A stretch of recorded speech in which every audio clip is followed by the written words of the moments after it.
Yesterday, the attention in New Zealand was directed towards the Consumer Price Index, or the CPI. The CPI is a measure of inflation in New Zealand, and this represents the average cost of a basket of goods for a normal household within New Zealand.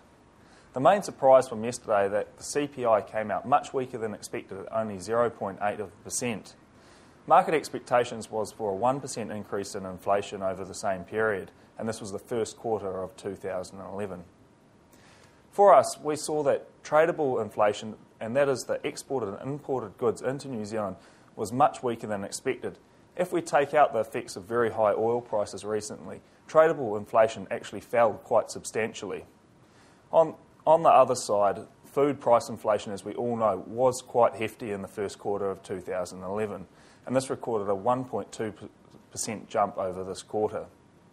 When we look towards the implications of this inflation data, we realise that the RBNZ will be very comfortable with inflation at present, and it's unlikely they will need to move the official cash rate until a later stage this year or early in 2012. The lower than expected CPI number has had positive implications for the New Zealand dollar, and this will help our export sector. After peaking as high as 80 US cents yesterday, the New Zealand dollar tumbled overnight and is currently trading around 79 US cents. Overnight, the reports of a strong earthquake off the east coast of the North Island did send the New Zealand dollar down to as low as 78.40 against the US. Also overnight, the Dow Jones recorded a strong drop of 160 points.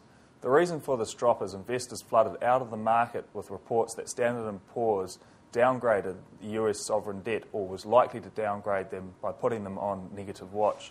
A negative watch implies a 1 in 3 chance of a downgrade over the next 2 years. This will no doubt rattle global investor confidence and is a blow for the economic recovery. However, reports by analysts that the Standard & Poor's negative watch was overdone did help support the market later on in the trading session. High mutton and lamb prices have enticed more product to processors in the last few months.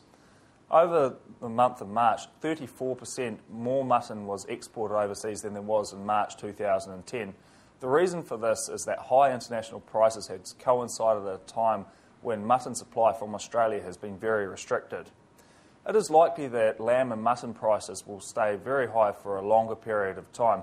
The reason for this is the high mutton prices have enticed farmers to reduce their flock sizes by culling their capital stock.